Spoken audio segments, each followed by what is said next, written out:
Shalom, selamat pagi buat semua kita. Apakah Pak Beni suara saya jelas? Jelas Pak Kaedi. Oke, baik. Ya, saudara, kita bersyukur ya, Tomang chapter masih berlanjut sampai sekarang. Saya dulu juga ya suka melayani di Tomang chapter. Ada senior-senior kita ya, Pak Adrian, ada Pak Alex, saya lihat di sini. Puji Tuhan, ya kita semuanya sangat diberkati sama hidup mereka, ya. Nah, saudara, hari ini kita mau sama-sama merenungkan lebih dalam lagi bagaimana kita hidup dalam kerajaan yang tidak tergoncangkan.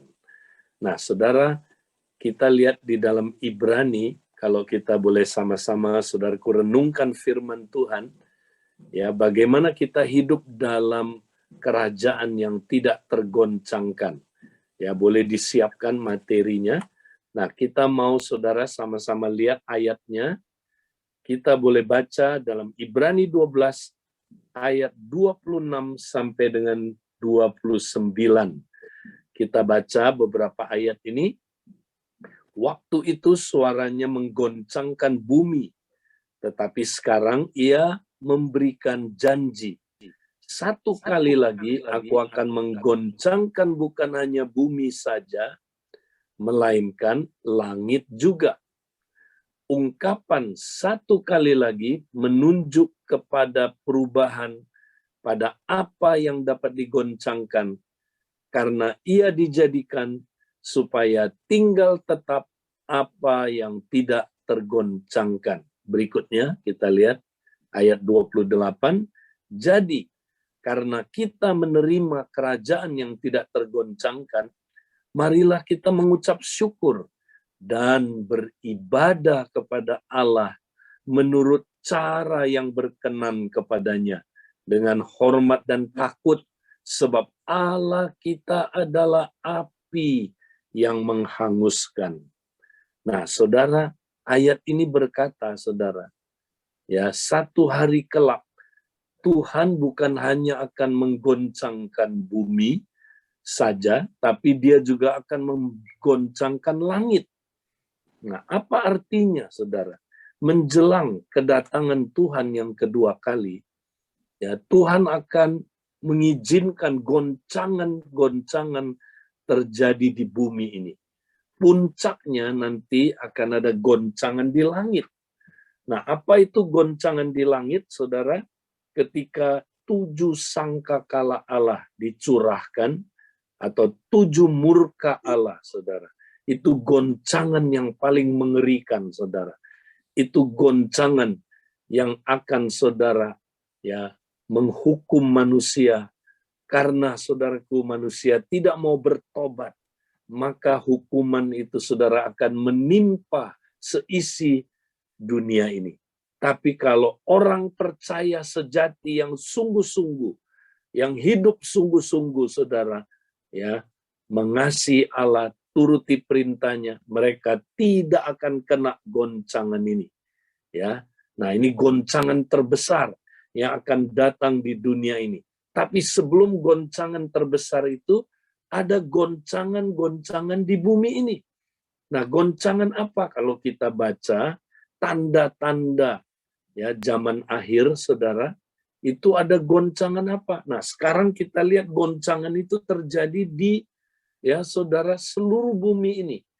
Dan goncangan-goncangan yang sebelumnya, saudara, terjadi, ya, sekarang seperti jadi satu. Ya, jadi satu. Nah, kita lihat, saudara, semua digoncangkan. Ya, ada goncangan alam. Ya, makin banyak, saudaraku, gempa bumi bersamaan di mana-mana. Ya, saudara, goncangan apa, saudara, yaitu, saudara, di mana ada natural disaster, ya, ada apa, saudaraku, gangguan-gangguan, ya, alam ini, saudara, ya, akan terjadi goncangan apa, saudara? Goncangan kesehatan. Ya, nah ini Alkitab katakan ada penyakit sampar yang akan terjadi di mana-mana, saudara.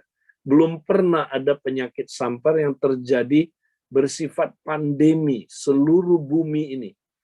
Ya, kalau dulu ada saudaraku flu Spanyol, tapi belum sampai seluruh bumi ini. Ya, itu juga mengerikan, saudara. 2000 tahun 1018. Tapi sekarang terjadi pandemi lebih luas lagi dari zaman itu, saudara. Ya, nah saudara-saudara, mungkin pandemi ini sudah akan mereda, ya setelah bulan April ke atas mungkin kita udah menuju normal. Tapi jangan pikir nggak akan ada lagi, saudaraku, ya bala sampar, penyakit menular akan ada lagi. Tidak akan pernah habis, itu goncangan, ya goncangan ekonomi sekarang terjadi, saudara. Ya, nah kita sedang menghadapinya, kita mesti siap. Ya, goncangan apa lagi? Goncangan politik, ya, bangsa melawan bangsa, ya suku bangsa melawan suku bangsa, suku etnis itu bahasa aslinya, saudara. Itu terjadi di Ukraina dengan Rusia. Ya, padahal mereka masih serumpun, saudara, cuman beda etnis. Ya, saudara. Nah, Alkitab sudah menubuatkan akan ada perang suku etnis melawan suku etnis, saudara. Itu goncangan, ya, pada suku-suku bangsa. Ya, akan terjadi apa, saudara?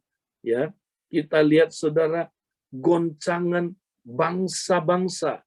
Ya, tadi udah ya. Nah, goncangan apa lagi, saudara? Goncangan rohani.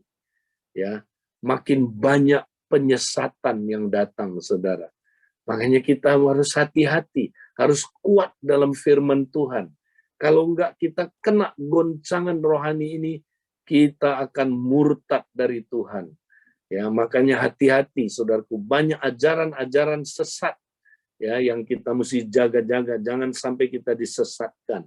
Ya, sampai nanti, saudara, goncangan yang terbesar adalah langit juga akan digoncang, yaitu goncangan di mana murka Allah dicurahkan. Semua akan digoncang, saudara. Ya, secara pribadi kita digoncang, keluarga kita digoncang, ya, keuangan, bisnis kita digoncang, ya, bahkan saudaraku gereja pun digoncang. Lihat, saudaraku, masa pandemi ini, betapa saudaraku digoncang karena Tuhan itu api yang menghanguskan. Saudara, kita lihat goncangan di gereja sekarang. Ya kan? Berapa banyak, saudaraku, orang Kristen hari-hari ini sudah murtad, saudara. Benar, udah murtad. Ya. Sejak pandemi ini, saudara, kalau saudara perhatikan orang Kristen udah nggak semangat, saudara. Ya, udah nggak berapi-api, nggak ada revival lagi. Ya, udah dingin kasihnya, saudara. Ya, nah ini terjadi, saudara. Gereja, coba lihat, saudara, lewat goncangan ini diuji siapa yang setia masih beribadah. Coba rata-rata, saudara, yang beribadah cuma 10-15%.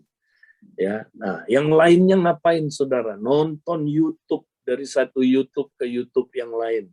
Ya, cari yang pendeta-pendeta yang menyenangkan telinganya. Ya, paling 10 menit dia beribadah, saudara. Oh ya, ya, nah ini ujian, saudara, buat kita semua. Gereja ada yang kehilangan 80% dari jemaatnya, saudara. Ada, saya bahkan gereja-gereja besar. Nah, kenapa goncang, saudara? Nah, tahu saudara kenapa goncang? Karena tidak dibangun berdasarkan prinsip-prinsip kerajaan Allah. Semua yang tidak berlandaskan kerajaan Allah akan tergoncang, saudara. Ya, hidup saudara tidak berlandaskan kerajaan Allah, goncang, habis, dibakar habis dengan api pengujian dari Tuhan ini, saudara. Nah, karena itu, saudara, hari ini kita mau lihat bagaimana caranya agar kita dapat hidup dalam kerajaan yang tidak tergoncangkan. Nah, ayat 28 kita lihat lagi, saudara. Jadi karena kita menerima kerajaan yang tidak tergoncangkan, jadi sebenarnya kita udah menerima kerajaan yang tidak tergoncangkan. Kalau saudara lahir baru, karena untuk masuk kerajaan Allah tidak ada jalan lain, saudara. Nggak bisa lewat, ya saudara, jalan perbuatan, tidak bisa. Masuk kerajaan Allah itu tidak bisa lewat apa, saudara? Ya, rajin apa, saudaraku, melakukan apa, saudara? Ya, kegiatan agamawi. Nggak bisa. Masuk kerajaan Allah itu tidak bisa karena perbuatan, nggak bisa. Ya, karena usaha manusia. Kerajaan Allah hanya dapat, saudaraku, dimasuki oleh orang yang lahir baru. Yesus bilang kalau kamu tidak lahir dari air dan roh, kamu tidak dapat ya masuk ke dalam kerajaan Allah. Ya, saudara. Jadi kita yang lahir baru, kita sudah ada di dalam kerajaan Allah. Sudah ada, dan kerajaan Allah itu tidak tergoncangkan. Nah, cuma pertanyaannya, ya apakah kita hidup ya menurut gaya hidup kerajaan Allah? Nah, ini persoalannya, saudara. Kalau kita tidak bergaya hidup ya sesuai dengan gaya hidup kerajaan Allah, ya kita akan, saudaraku, ya mengalami goncangan-goncangan itu. Ya, mari kita hidup berdasarkan, saudaraku, ya gaya hidup kerajaan Allah supaya kita tidak tergoncangkan. Ya, goncangan boleh datang tapi kita nggak akan pernah tergoncang. Ya, saudara. Nah, bagaimana caranya? Ya, hidup dalam kerajaan yang tidak tergoncangkan. Nah, dia bilang begini, marilah kita pertama mengucap syukur. Ya, kita mesti bergaya hidup mengucap syukur. Kemudian apa? Dan beribadah. Sebentar, masih PowerPoint sebelumnya. Dan beribadah kepada Allah menurut cara yang berkenan kepadanya dengan hormat dan takut. Sebab Allah kita adalah api yang menghanguskan. Nah, dari ayat-ayat ini, saudara, mari kita akan lihat, saudaraku, dua gaya hidup yang harus kita miliki untuk kita hidup dalam kerajaan yang tidak tergoncangkan. Yang pertama, next, kita mesti hidup dalam gaya hidup bersyukur senantiasa, saudara. Ya, kita mesti hidup dalam gaya hidup bersyukur. Nah, kenapa bersyukur itu penting? Karena Mazmur 22 ayat 4 bilang, padahal engkaulah yang kudus, yang bersemayam di atas puji-pujian orang Israel. Ya. Nah, saudara, kita lihat, saudara, kalau kita memuji Tuhan, bersyukur, memuji Tuhan, maka Tuhan bersemayam di atas puji-pujian orang yang memuji-muji Dia, orang yang bersyukur, saudara. Nah, kita lihat ayat Mazmur 47 ayat 8 sampai 9, sebab Allah adalah raja seluruh bumi. Bermasmurlah dan nyanyikanlah dan nyanyian pengajaran, dengan nyanyian pengajaran. Allah memerintah sebagai raja atas bangsa-bangsa. Allah bersemayam di atas tahtanya yang kudus. Jadi, saudara, berarti orang yang memuji-muji Tuhan, saudara, ya, orang yang bersyukur kepada Dia adalah tanda orang ini ada di bawah otoritas sang raja, saudara. Dia ada di bawah ya pemerintahan sang raja. Itulah kerajaan Allah. Kerajaan Allah itu apa, saudara? Kerajaan Allah adalah hadirat dan pemerintahan Allah ya atas hidup kita. Ya, bagaimana, saudaraku, Dia memerintah atas hidup kita? Kalau kita menempatkan diri kita di bawah pemerintahannya, kita menempatkan diri di bawah kedaulatannya, kita menempatkan diri di bawah otoritasnya. Nah, langkah pertama adalah bersyukur, memuji Tuhan. Ya, bersyukur, saudara, adalah tanda kita ada di bawah pemerintahannya. Kita takluk kepada pemerintahannya. Itulah kerajaan Allah, saudara. Ya, makanya makin banyak orang bersyukur, itu tandanya dia takluk kepada pemerintahan sang raja. Dia takluk kepada Allah sebagai penguasa hidupnya, ya, sebagai yang memiliki hidupnya. Maka orang yang bersyukur itu, saudara, dia bilang begini, Tuhan, terima kasih Tuhan. Engkau Allahku yang baik. Engkau Rajaku yang luar biasa perkasa. Engkau Tuhan, penguasa tunggal hidupku Tuhan. Tuhan, terima kasih Tuhan. Apapun yang terjadi dalam hidupku Tuhan, aku percaya Engkau adalah Raja yang mampu memerintah. Engkau adalah Raja yang baik. Ya, Engkau memerintah atas hidupku. Engkau tahu yang terbaik bagi hidupku. Ya, saudara, itulah orang yang bersyukur. Nah, lawannya adalah orang yang bersungut-sungut. Berarti orang yang bersungut-sungut apa, saudara? Orang yang tidak mau diperintah oleh raja. Berarti dia keluar dari pemerintahan raja.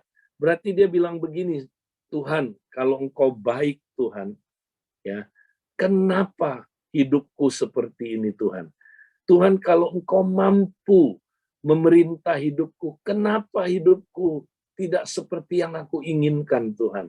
Nah itu, ya kan saudara, itu orang yang bersungut-sungut.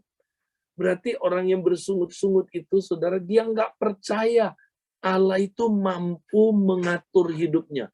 Allah itu mampu memimpin hidupnya. Allah itu mampu, saudara, memerintah dalam hidupnya. Nah, saya kasih sebuah ilustrasi supaya kita nangkep, ya, saudara. Nah, ini ada cerita, saudara, tentang seorang nelayan. Ini nelayan Kristen, saudara, ya. Satu kali, saudara, dia tangkap ikan kebanyakan. Nah, karena ikannya kebanyakan nggak bisa dijual semua, ya dia bikinlah ikan asin, saudara, ya. Nah, waktu dia bikin ikan asin, saudara, kan perlu matahari. Jadi, ya nelayan ini, saudara, dia mulai, karena dia orang Kristen kan, dia nyanyi, ya, hari ini harinya Tuhan, harinya Tuhan. Dia senang sekali, saudaraku. Dia mulai keluarin ikannya dijemur, ya, di bawah terik matahari. Dia senang karena hari itu mataharinya terang sekali, saudara. Maka dia nyanyi, ya. Tiba-tiba, saudara, baru setengah jam mataharinya ditutup sama awan gelap. Wah, dia mulai khawatir, saudaraku. Ikan asinnya kalau basah bisa jadi busuk, ya. Pasti dia nggak bisa lagi menghasilkan ikan asin. Jadi dia mulai, ya, ambil ikan asinnya, dia simpen, dia sambil, ya, mulutnya dan bibirnya mulai balapan, saudara. Lihat ke atas. Kenapa sih pelit banget yang di atas? Ya, kasih matahari cuman setengah jam. Ya, gimana ikan asinnya bisa jadi? Nah, dia simpen. Tiba-tiba, saudaraku, ya, 1 jam kemudian mataharinya terbit lagi, ya. Wah, awannya udah menyingkir. Wah, dia senang lagi, saudaraku. Nyanyi lagi, hari ini harinya Tuhan. Tuhan memang baik, Tuhan luar biasa, ya. Nah, saudara, di tengah jalan, saudara, ya, tiba-tiba awan gelap lagi datang. Nah, kali ini awan gelapnya, saudara, begitu datang nggak pakai permisi, langsung hujan keras. Dia nggak sempat, saudaraku, benahi ikan asinnya. Basah semua, habis. Dia pasti akan rugi besar, saudara. Dan apa yang terjadi? Dia mulai marah. Ya, dia, saudaraku, ya, berdiri di tengah hujan itu. Ya, dia kemudian, saudaraku, tolak pinggang dan lihat ke atas. Dia bilang begini, yang di atas, Tuhan, mampu nggak sih atur cuaca? Ya, kalau Tuhan nggak mampu atur cuaca, biar saya naik atur cuaca. Tuhan turun jemur ikan asin. Nah, maaf saudara, kurang ajar nggak, saudaraku? Ya, siapa ini? Si petani ini, saudara. Ya, tukang ikan ini, saudara. Dia kurang ajar. Jadi, ya, orang yang bersungut-sungut tuh kayak gitu, saudara.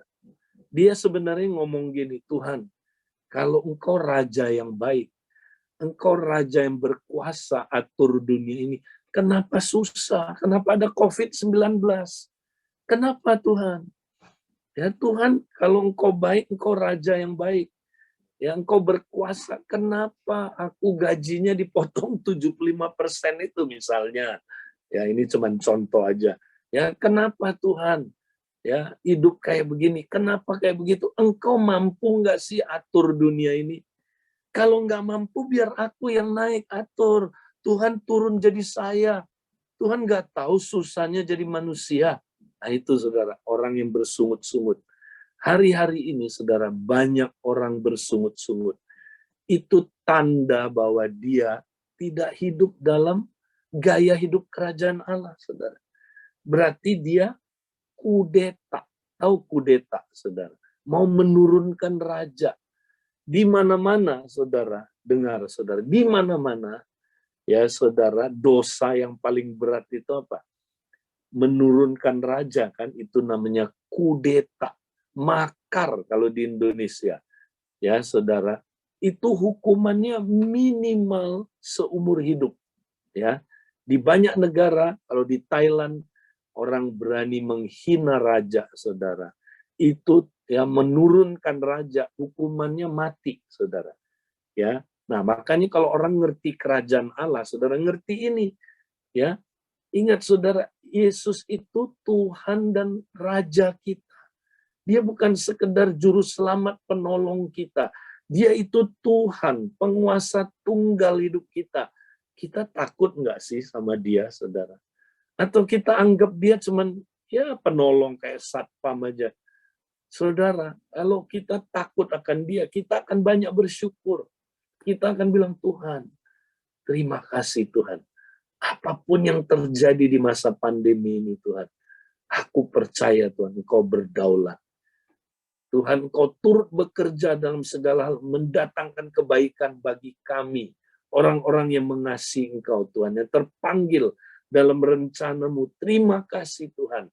Pandemi ini terjadi Tuhan, itu Tuhan Kau izinkan. Membentuk aku supaya Tuhan mendatangkan kebaikan. Dan kebaikan itu adalah keserupaan dengan Kristus. Supaya aku makin dibentuk ya manusia di dalamnya. Manusia batinnya makin serupa dengan Kau. Terima kasih Tuhan. Engkau Allah yang baik. Engkau Allah yang berkuasa. Engkau Allah yang luar biasa. Tuhan, aku nggak takut apapun yang terjadi Tuhan. Karena Engkau Allah yang baik. Engkau Allah yang berkuasa. Engkau Allah yang adil. Ya, Engkau Allah yang luar biasa. Ya, nah itu dia saudara. Orang yang bersyukur. Kalau kita nggak bersyukur, berarti itu tandanya kita nggak menaklukkan diri di bawah pemerintahnya raja. Nah, kalau kita bersungut-sungut, saudara, akibatnya apa? Paulus berkata dalam 1 Korintus 10, ya, janganlah kamu bersungut-sungut seperti orang Israel bersungut-sungut, dan mereka, apa saudara, ya dikatakan dibinasakan oleh malaikat maut. Nah, kenapa ada orang bilang, oh bersungut-sungut itu kenapa sih Pak Edi nggak boleh? Ya itu tanda bahwa kamu tidak takluk kepada sang raja. Kamu mau berontak sama raja. Kamu menganggap raja nggak becus jadi raja. Biar aku aja yang jadi raja. Ya, orang yang bersungut-sungut itu kudeta, saudara. Dia mengkudeta Tuhan. Ya, makanya ya Paulus nasihatin jangan kayak orang Israel dibinasakan oleh malaikat maut. Nah, jadi kalau kita bersungut-sungut sama ada konsekuensinya, saudara. Ya, kita mengalami dibinasakan. Mungkin nggak secara fisik, saudara, ya, tapi saudara ketika kita bersungut-sungut, ya, maka keluarga kita hubungannya mati, saudara. Ya, hubungan dengan istri mati, hubungan dengan anak mati, ya, pernikahan kita mati, ya, binasa, saudara. Bisnis kita binasa, ya. Kenapa, saudara? Penuh dengan persungutan. Mari kita mengucap syukur, saudaraku. Haleluya, ya. Kita tahu dia raja yang ya berkuasa, dia baik, tapi dia juga adil, dia penuh kasih. Dia mampu mengatur dunia ini, saudara. Ya, mari kita menempatkan diri kita di bawah pemerintahannya. Itulah cara hidup dalam kerajaan Allah, saudaraku. Itu yang pertama. Nah, yang kedua, ya. Nah, ini yang tadi di-sharingkan Pak Timotius, luar biasa. Thank you Pak Timotius sharing tadi itu, ya, nilai kerajaan Allah. Ya, Saudara. Next kita lihat. Yang kedua, ya, gaya hidup Kristus sebagai pusat, Saudara. Yang tadi disinggung ini bagian ayat pertamanya, lalu lanjut sampai ayat 23-24 kan, Kolose 3. Dan segala sesuatu yang kamu lakukan dengan perkataan atau perbuatan, lakukanlah semuanya itu dalam nama Tuhan Yesus, sambil mengucap syukur oleh Dia kepada Allah Bapa kita. Ya.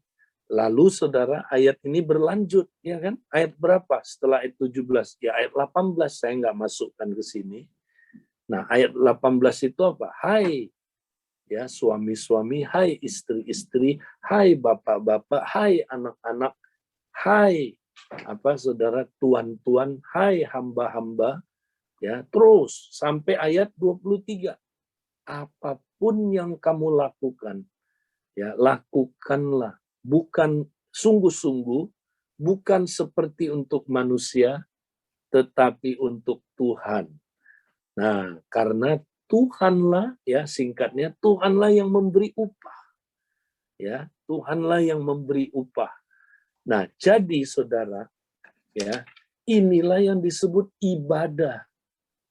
Ya, kalau kita pada akhir zaman, Saudara, supaya kita bisa hidup dalam kerajaan yang tidak tergoncangkan, tadi dikatakan, ya, supaya apa, Saudara? Kamu beribadah kepada Allah menurut cara yang berkenan kepadanya, dengan hormat dan takut. Nah, itulah ibadah. Apa itu ibadah? Roma 12 ayat 1 sampai ayat yang kedua.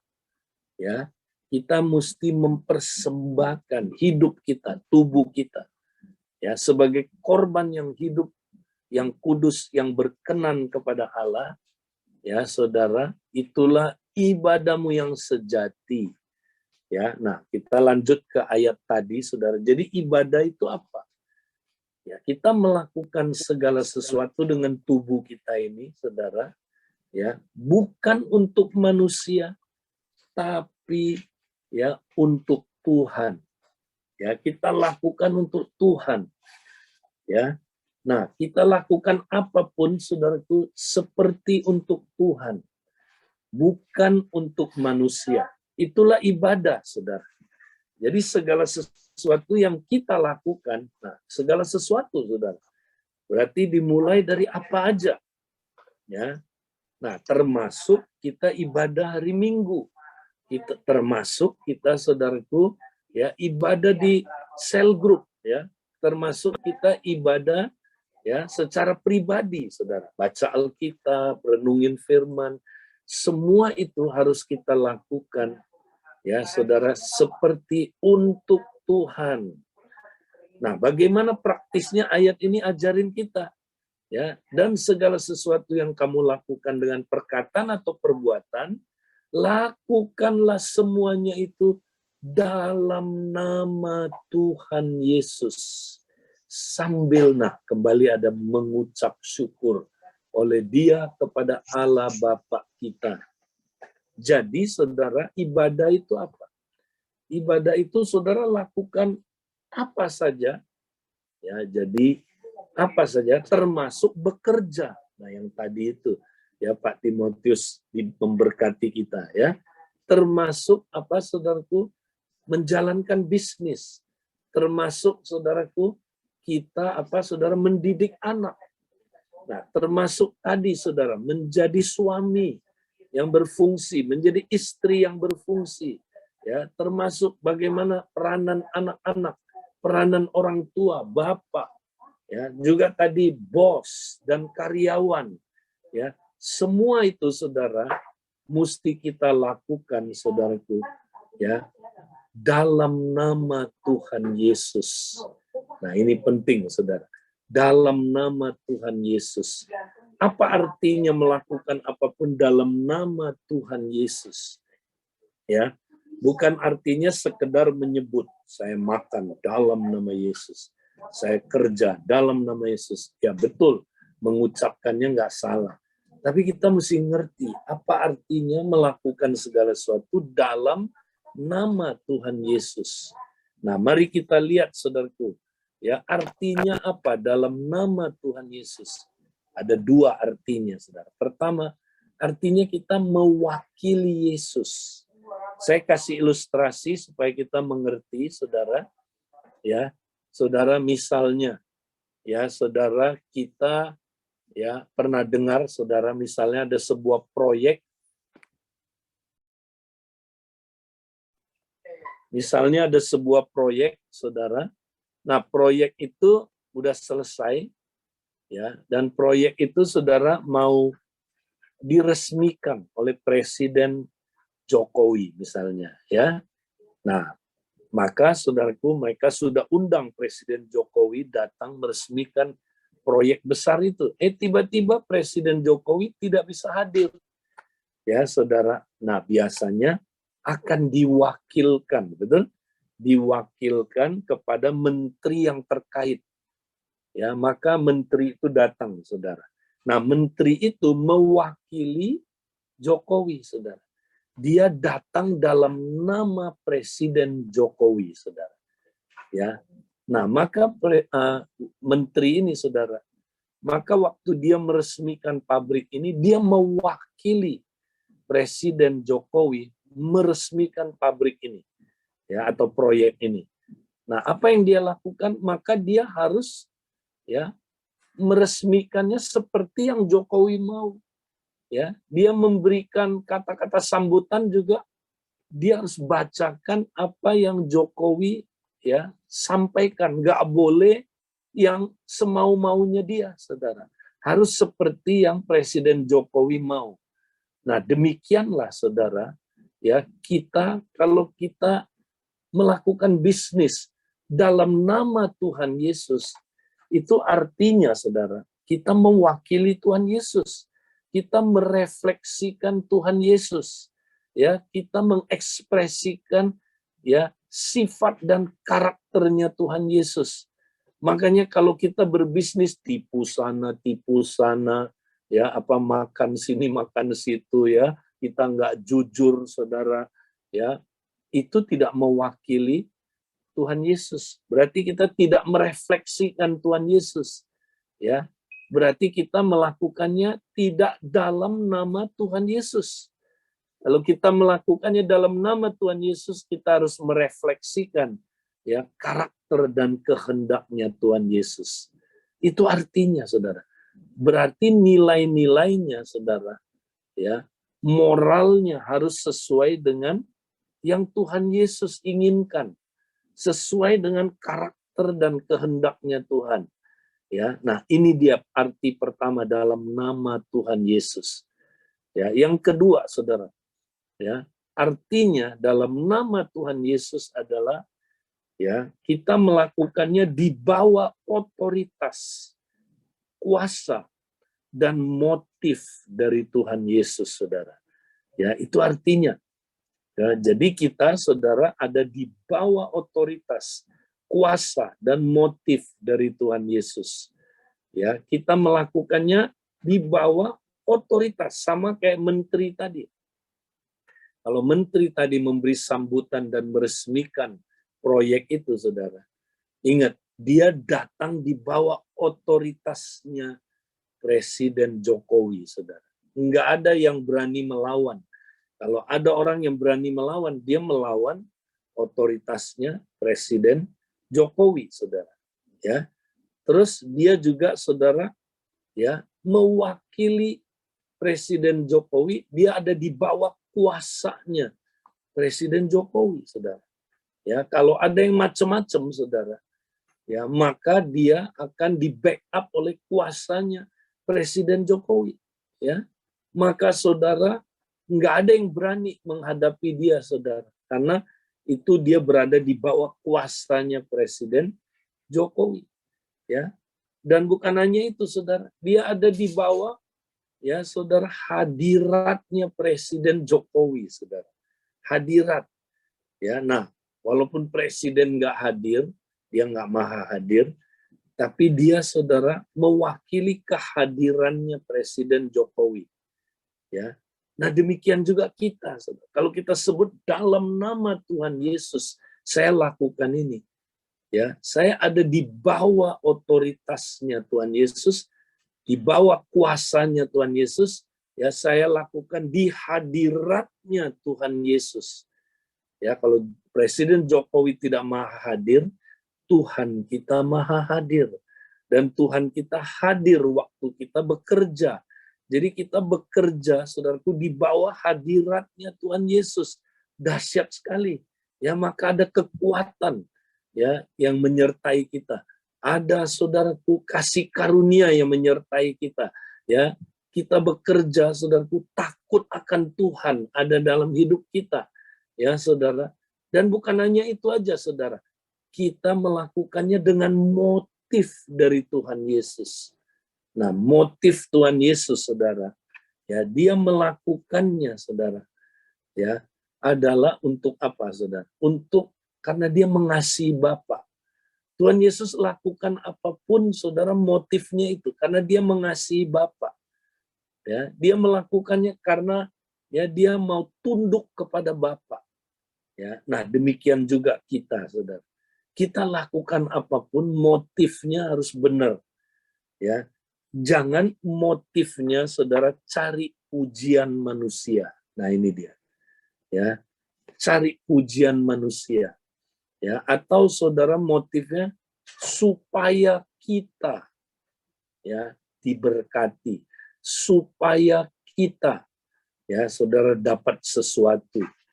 Ya, nah makanya Roma 12 ya ayat 1 itu dikatakan, demi kemurahan Allah aku menasihatin kamu supaya kamu mempersembahkan tubuhmu sebagai korban yang hidup dan seterusnya.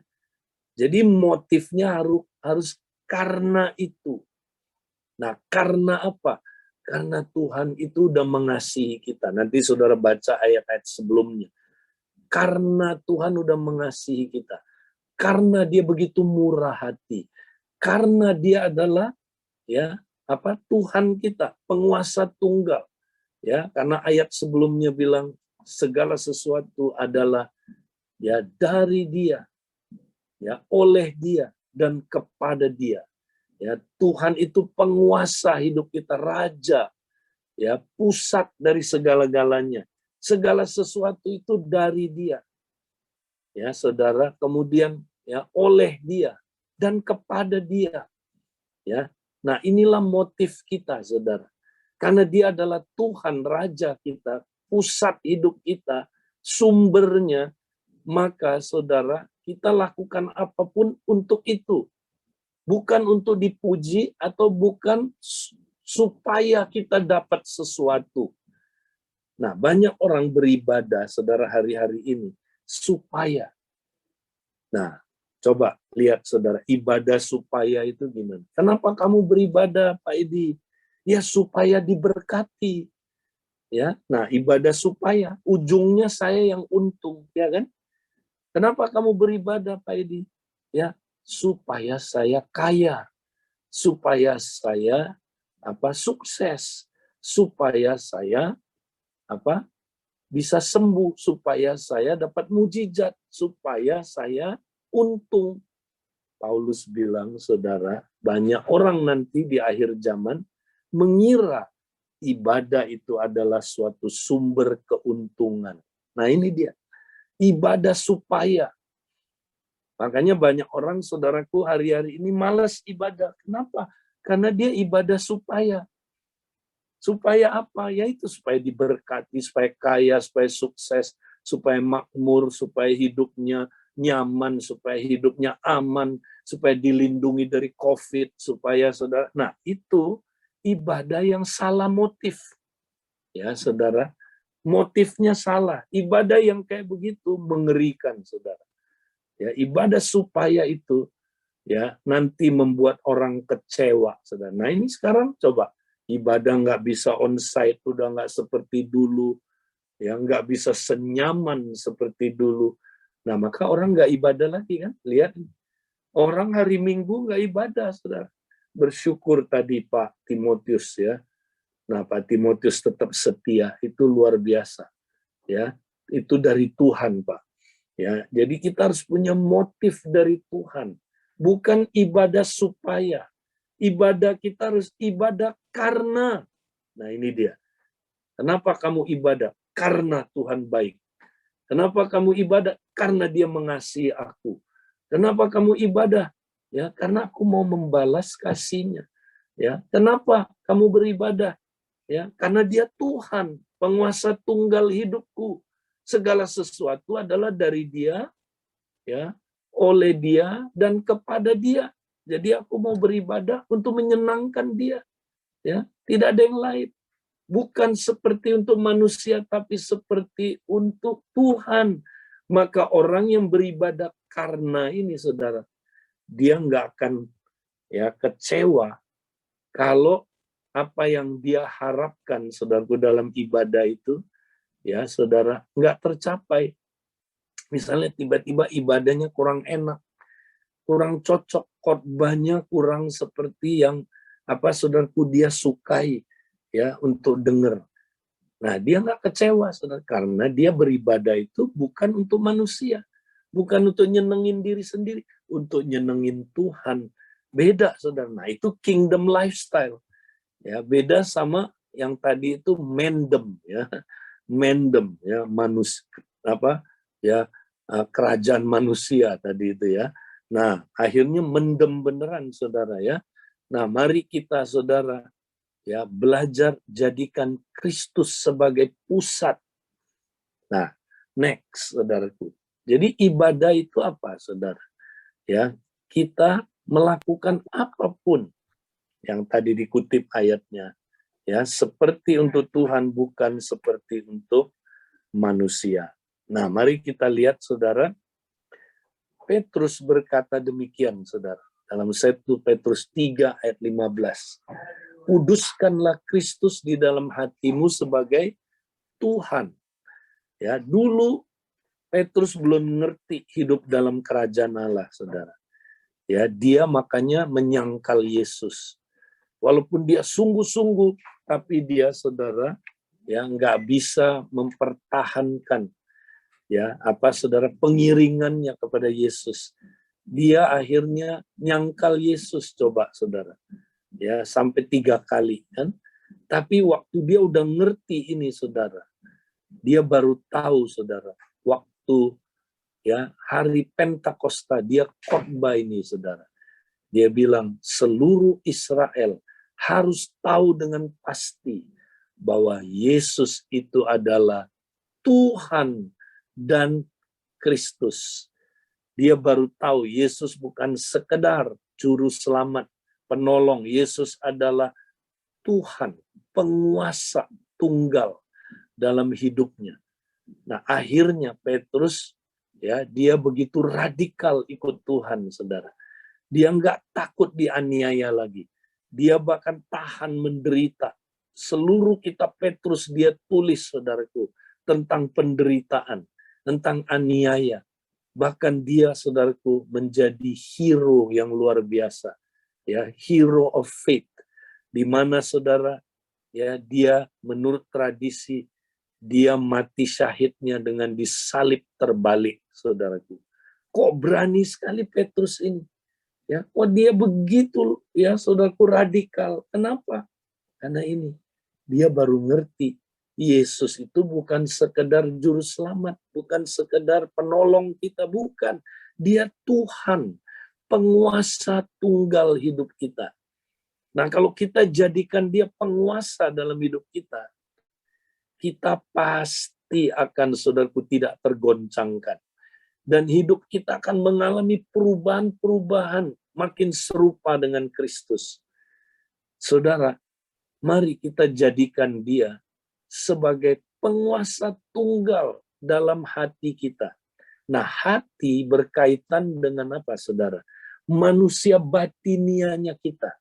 Ingat, hati itu tempat kediamannya Tuhan. Tuhan berdiam di dalam hati kita, saudara. Jadi menjadikan Yesus Tuhan di hati kita, itu artinya gini, saudara. Setiap ruang-ruang hati kita persembahkan kepada Tuhan. Kita serahkan kepada Tuhan. kita mau berkata, Tuhan, Engkaulah Raja, Tuhan atas setiap ruang-ruang hidupku. Nah, kita punya ruang-ruang dalam hidup kita, saudara. Ya, apa saja kita lihat, ya, saudara. Ya, jadi hati kita, manusia batinianya kita, ya, itu seperti rumah. Ya, ini saya ilustrasikan supaya lebih mudah kita mengerti, saudara. Ya, di hati kita ada ruang tamu, saudara. Nah, ruang tamu adalah ruang hubungan kita dengan orang luar. Ya, apakah Yesus menjadi Tuhan di ruang tamu kita, saudara? Atau dia hanya, ya, tamu, saudara, bukan tuan rumah, ya, saudara. Kalau dia tuan rumah, dia berkuasa atas ruang tamu kita, sehingga ruang tamu kita, saudara, menjadi seperti ruang tamu di hatinya Yesus. Yesus itu di hatinya, saudara. Dia mengasihi orang-orang luar, orang berdosa. Ya, makanya Tuhan Yesus suka bangun hubungan, ya, dengan orang berdosa. Dia makan dengan orang berdosa, saudara. Ya, dia, saudaraku, ingin supaya orang berdosa bisa datang mengenal Allah. Makanya dia makan dengan mereka. Dia berteman dengan mereka. Ya, saudara. Nah, kalau kita benar Yesus Tuhan di hati kita, saudara, kita juga punya belas kasihan, ingin memenangkan jiwa, ingin, saudaraku, orang lain kenal Tuhan. Ya, nah, saudara, itu tentang ruang tamu kita. Dia juga mau masuk ke ruang keluarga yang di tengah itu, saudara. Nah, ruang keluarga bicara ruang hubungan kita dengan pasangan kita, dengan, ya, anak kita, dengan orang tua, dengan saudaraku, saudara kita. Itu ruang keluarga. Nah, ada orang belum menjadikan ruang keluarga di hatinya, ya, sebagai apa, saudaraku, ya, diserahkan supaya Yesus berkuasa menjadi Tuhan, ya. Dia tidak menyerahkannya, makanya ruang keluarganya nggak ada hubungan di situ, sepi. Nggak pernah ada ngobrol-ngobrol suami sama istri, anak-anak, ya, saudara, dengan orang tua. Coba lihat, sekarang terjadi, saudara. Ya, kalau kita makan malam, makan siang, lihat aja, duduknya satu meja. Tapi, saudara, apa yang terjadi? Bapaknya liatin saham, terus buka laptop. Ya, ibunya nonton drakor, anak-anaknya main game. Ya kan, saudara? Nggak ngobrol, nggak ada hubungan, saudara. Ruang keluarganya sepi, saudara. Tapi Tuhan mau pulihkan hubungan kita, ya, dengan pasangan kita, dengan anak, dengan orang tua. Tuhan mau kita pulih supaya, saudaraku, hubungan itu ada. Nah, gimana supaya pulih? Serahkan dulu ruang keluarga saudara sama Tuhan, supaya dia jadi penguasa tunggal, supaya dia, ya, saudaraku, menjadi penguasa tunggal. Ya, kuduskanlah Kristus di dalam hatimu sebagai Tuhan. Ya, nah, ini kemudian, saudara, Tuhan juga mau, ya, masuk ke ruang dapur dan ruang makan, saudara. Dapur dan ruang makan, saudara, itu apa? Yaitu ruang selera, saudara. Ya kan? Ya, saudara makan di situ kan? Nah, saudara, Tuhan Yesus mau tahu di hati saudara, apa yang paling menjadi kerinduan dalam hati saudara. Ya. Nah, ada orang kalau dicek ruang seleranya, saudara, yang dia inginkan kalau ditanya, kamu paling rindu apa sih dalam hidup kamu? Oh, Pak Edi, sukses dong, kaya dong. Ya, saya pengen kaya, saya pengen berhasil dalam hidup ini. Waduh, itu duniawi sekali, saudara. Nggak ada bedanya sama orang yang tidak kenal Tuhan. Nah, tapi kalau kita izinkan Yesus masuk ke ruang makan dan ruang dapur kita, saudara. Nah, apa yang terjadi, saudara? Ya, dia akan mengubah ruang dapur kita dan ruang makan kita. Ya, kita disuruh, saudaraku, makan makanannya Yesus. Nah, saudara, ya, ada satu hari Tuhan Yesus habis dia melayani perempuan Samaria. murid-muridnya bawa makanan, ya. Murid-muridnya bilang, ya, ini ada makanan. Tuhan bilang, ada padaku makanan yang kamu tidak kenal. Bingung mereka. Mereka pikir Tuhan Yesus ada yang bawain makanan. Lalu dia jelasin, dia bilang, makananku adalah, ya, apa saudara? Ya, melakukan kehendak Dia yang mengutus aku dan menyelesaikan pekerjaan Bapa. Wow, saudara. Itu makanannya Tuhan Yesus. Jadi kalau ditanya Yesus di hatinya yang paling dia rindukan apa? Melakukan kehendak Bapa, saudara. Ya, taat sama Bapa. Itu kehendak dia yang paling dalam. Kedua, saudara, ya, menyelesaikan misi Bapa. Nah, saudara, dua hal ini apakah itu makanan saudara? Atau makanan saudara, makanan yang duniawi tadi itu? Ingin sukses, ingin kaya. Nah, ini orang yang kayak gitu nggak hidup dalam kerajaan Allah, saudaraku. Itu gaya hidup, bukan gaya hidup kerajaan Allah. Ya, saudara. Tapi yang Tuhan mau kita, ya, saudaraku, punya kerinduan itu. Ya, kita ingin taat sama Tuhan dan menyelesaikan misinya. Ya, itu dia. Saudara bekerja itu ada misinya Bapak dalam hidup saudara. Saudara berbisnis itu ada misinya Bapak. Mesti digenapi, bukan cuancia. Ya, untuk apa? Cari makan. Ya, untuk hidup aja, saudara. Bukan. Ya, tapi untuk misi Bapak digenapi, saudara. Nah, dia mau masuk ke ruangan ini. Dia mau berkuasa di ruangan ini. Kemudian apalagi, saudara? Ruang tidur kita. Wah, ini dia. Ruang tidur itu apa, saudara? Itu adalah hubungan kita yang paling intim. Ya, ada satu ayat aneh sekali. Dibilang begini, ya, janganlah kamu mencemarkan tempat tidur. Ya, jangan kamu mencemarkan tempat tidur. Aneh, saudara. Ya, ini maksudnya apa? Ya, ini maksudnya figuratif, bukan benar-benar, saudara. Figuratif. Ya. Nah, jadi artinya gini, saudara. Ya, Tuhan nggak mau hubungan suami istri kita. Ya, kan kita berhubungan suami istri itu tentu di ruang tidur. Ya kan? Nah, saudara, Tuhan nggak mau ada perjinahan di situ. Ya, ada orang lain, orang ketiga. Nah, saudara, banyak sekali kita, saudara, mungkin nggak berzina secara jasmani. Ya, saudara nggak tidur sama istri orang, enggak. Saudara tidak berzina secara fisik, tapi seringkali kita berzina di hati kita. Ya kan? Nah, banyak itu saudara pria-pria kayak begini. Ya, dia lihat istri tetangga. Memang rumput tetangga itu lebih hijau, saudara. Ya, apalagi kalau dia bandingin sama istrinya. Aduh Pak Edi, kalau dulu ya Pak Edi, istri saya itu, aduh cantik kali lah dia. Ya, wih, itu Pak Edi model tubuhnya kayak gitar Spanyol Pak Edi. Ya, tapi sekarang setelah turun mesin ya 3 kali ya, ternyata dia, aduh, badannya Pak Edi bukan kayak gitar Spanyol lagi, udah kayak botol Pak Edi. Ya, bukan lagi langsing-langsung dia. Ya, nah itu dia saudara. Tapi dia lihat loh, kok istri tetangga kok langsing, ya kan? Kutilang, ya, kurus tinggi dan langsing. Dia lihat istrinya, aduh Pak Edi, saya nggak demen nih. Dia bebek, bukan kutilang, bebek. Apa itu bebek? Berat, besar, kontet, ya saudara. Nah itu dia.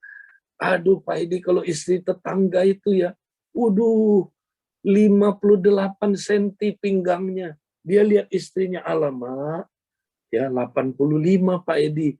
Ya, aduh kalau saya banding-bandingin, ya kalau mobil itu istri tetangga itu, waduh kok dia cakep banget kayak BMW, ya 2019. Ya pas dia lihat istrinya, aduh kok kayak bemo Pak Edi. Nah ini dia, saudara mulai ketawa karena yang tertawa itu ada kemungkinan ya mengalaminya, betul? Nah itu saudara, ya jadi ada orang udah berzina di hatinya, saudara, ini yang menyebabkan saudara akhirnya melakukan perzinahan beneran. Ya, karena mulainya dari hati. Ada nggak, saudaraku, orang lain di hati saudara? Ya, seseorang. Nah, buang itu, saudara. Ya, biarkan Kristus dikuduskan di hati saudara. Ya, sebagai Tuhan. Ya, jangan izinkan saudaraku ada perzinahan di hati. Nah, ini penting, saudara. Ini hidup dalam kerajaan Allah. Ya, kita nggak lakukan ini, ya makanya heran, jangan heran. Ya, di gereja banyak sekali, saudaraku. Ya, perselingkuhan, ya saudara, perbuatan-perbuatan. Nah, kita lihat, saudaraku, itu banyak terjadi kan di dunia gereja. Sekarang kebongkar semua, pendeta-pendeta lah yang saudara ya hidupnya nggak senonoh. Ya kenapa? Karena mulai dari hatinya nggak kudus. Hatinya tidak, Yesus tidak memerintah di sini, saudara. Ya, dia tidak izinkan Yesus memerintah. Nah, kemudian apalagi WC kita, Tuhan mau masuk WC kita, saudara. Karena ini rumahnya dia. Ya, hati kita rumahnya dia. My heart, his home. Dia mau masuk ke situ. Ya, WC itu apa, saudara? Hati nurani kita. Banyak orang hati nuraninya kotor, kayak WC yang kotor, jorok, ya bau, tidak pernah di-flush. Saudara, izinkan Yesus menyucikan hati nurani kita, saudara. Ya, caranya gimana? Kita mesti hidup dalam terang. Ya, kita mesti terbuka ya kepada komunitas kita. Ya, terbuka, saudaraku. Ya, ada dosa yang kita mesti akui dengan Tuhan, tapi juga ada dosa yang kita mesti akui dengan sesama. Ya, kalau enggak, hati nurani kita kotor. Orang yang hati nuraninya kotor, saudara, ya dia enggak bisa melanjutkan imannya. Ya, dikatakan imannya karam, seperti kapal yang karam. Ya, saudara. Jadi ayo, saudara, mari kita punya hati nurani yang bersih. Akui kalau ada kesalahan ya dengan seseorang, dengan istri, beresin, saudara. Akui saudara salah, ya. Dan waktu saudara akui itu, hati nurani saudara murni, ya. Akui dengan Tuhan kalau ada kesalahan-kesalahannya, dosa-dosa, akui, ya. Nah, itu cara bersihin hati nurani kita. Kemudian, saudaraku, ada ruang perpustakaan kita. Ini apa, saudara? Ya, ini ruang pikiran kita. Ya, baik ya, saudara, pikiran kita maupun imajinasi kita. Ya kan, kalau di ruang perpus kita taruh apa? Kita taruh buku-buku, kita tempel poster-poster, ya kan? Nah, buku apa yang kita taruh? Ya, pengetahuan apa yang kita simpan di pikiran kita. Banyak pria yang disimpan, banyak pengusaha yang disimpan, ya, pikiran-pikiran dunia. Ya, saudara masih pakai training-training yang duniawi. Ya, training-training yang apa, saudaraku, ya, membuat kita cepat kaya. Ayo, cepat kaya. Ya, saudara, itu pikiran dunia yang sangat membahayakan. Kita nggak buang, saudara. Ya, yang dari New Age, ya, mengajarkan kita harus kaya. Kalau kita nggak kaya, ya, kita ya mesti, makanya ada orang, bahkan saudara, ini ngeri. Orang ini, saudara, ke gereja tiap minggu, tapi di dalam trainingnya dia ngajar begini. Apa itu?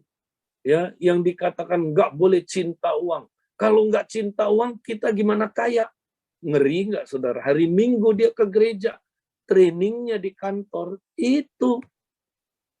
Nah, yang kayak gitu Tuhan akan goncang habis, saudaraku, hari-hari ini.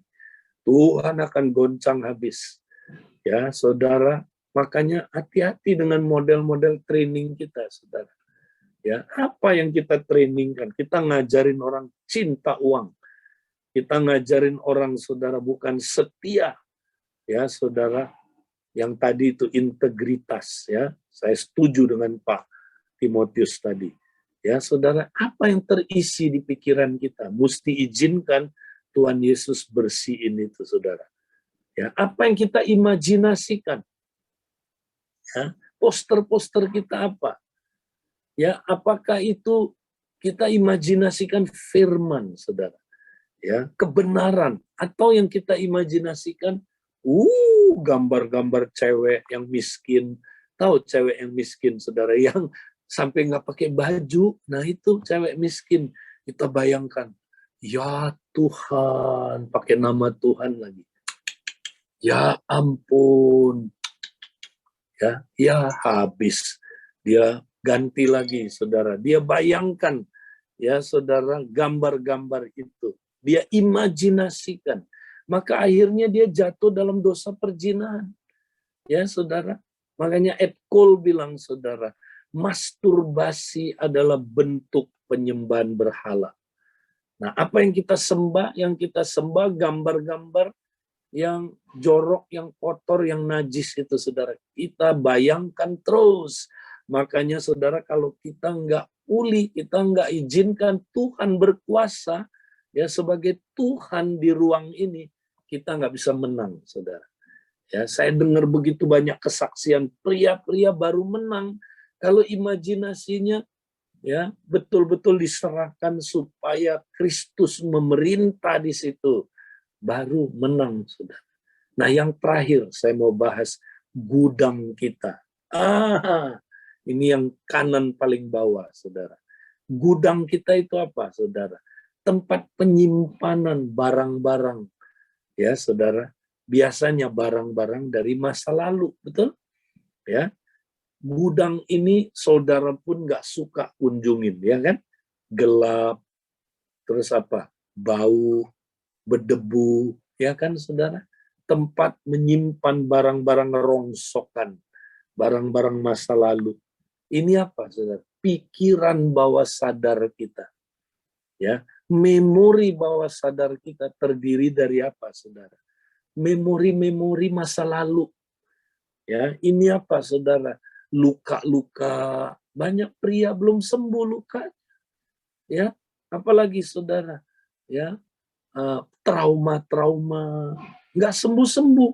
Makanya banyak pria nggak pulih-pulih hidupnya. Walaupun ikut chapter terus, setia, ya ikut pria sejati, apapun, saudara.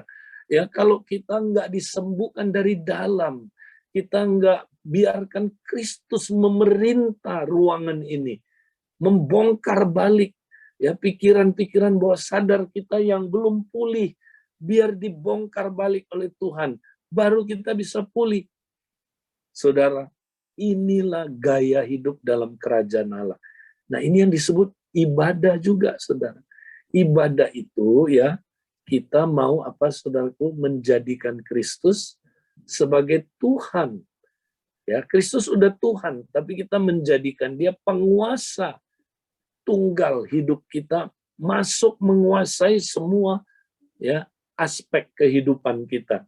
Nah, kalau saudara lakukan ini mulai dari hati, nanti yang lainnya gampang, saudara. Biar dia berkuasa di hati kita dulu.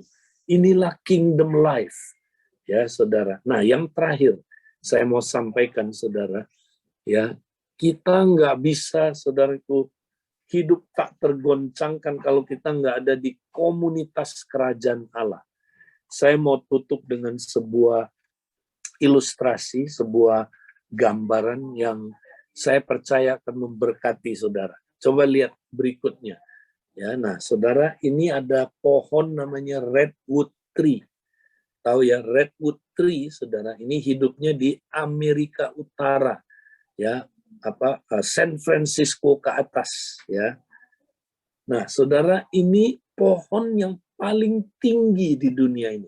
Saudara kalau pernah lihat film Planet Ape, nah itu mainnya di sini, saudara. Di pohon-pohon ini tinggi sekali.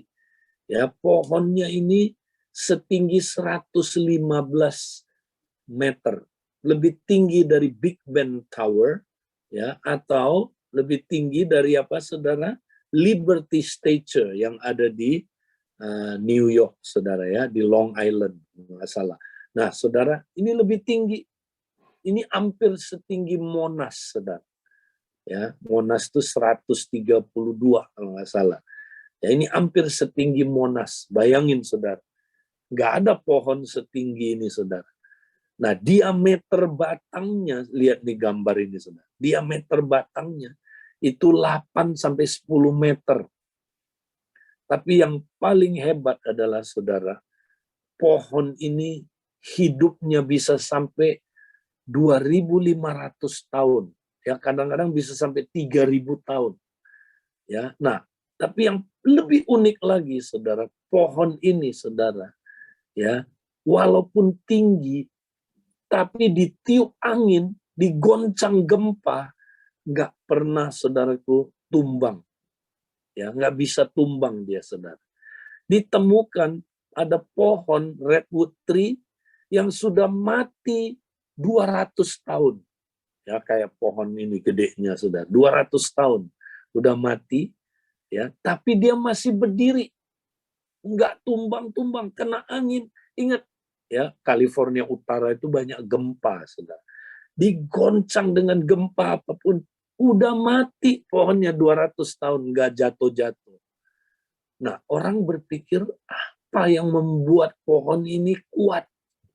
Ya kan? Yang membuat dia kuat apa? Pasti akarnya dalam. Nah, waktu ditemukan ternyata akarnya nggak dalam. Akarnya cuman kurang lebih 2 meter. Lah kan nggak masuk akal. Pohon tinggi begitu ditopang oleh akar yang cuman 2 meter. Nggak mungkin. Ya, kenapa? Nah, mari kita lihat akarnya, saudara.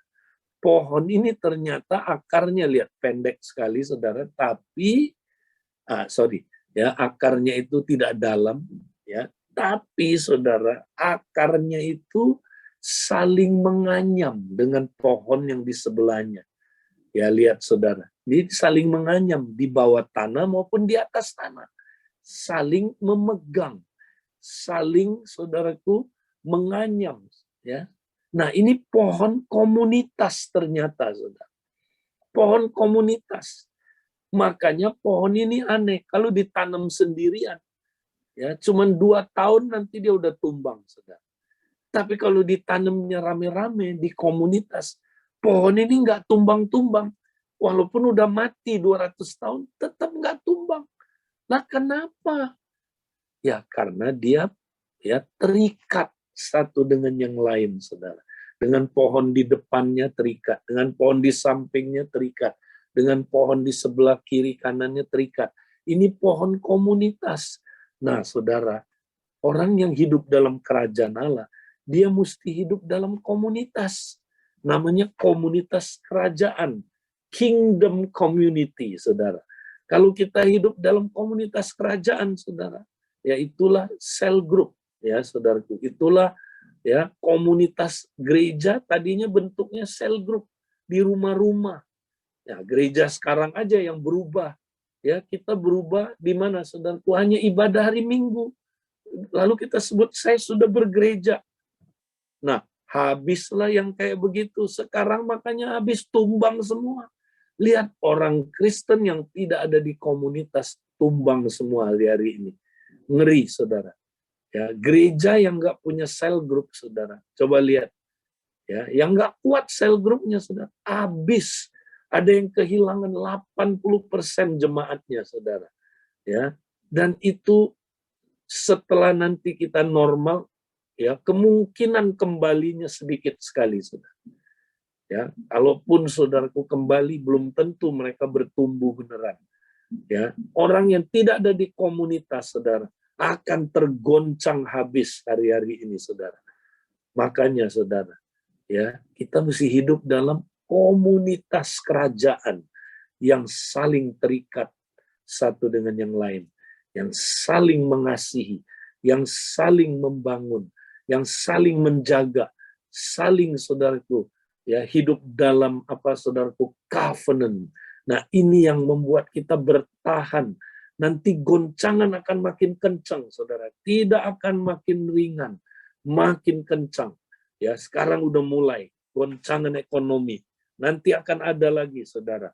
Makanya kalau saudara mau bertahan, ya, maka hiduplah dalam kerajaan yang tidak tergoncangkan. Bagaimana caranya? Kita sudah dengar firman Tuhan hari ini. Mari, Tuhan Biarlah apa yang kami dengar, kami mau praktekkan Tuhan. Supaya kami hidupnya tidak tergoncangkan. Apapun yang datang Tuhan, kami tidak tergoncangkan. Terima kasih untuk firman-Mu Tuhan. Kami siap Tuhan melaksanakannya dalam hidup kami. Dalam nama Yesus, kita semua yang percaya katakan amin. Puji Tuhan, saya kembalikan. Amin, amin. Luar biasa. Terima kasih Kak Edi. Luar biasa firman Tuhan. Kita diingatkan kembali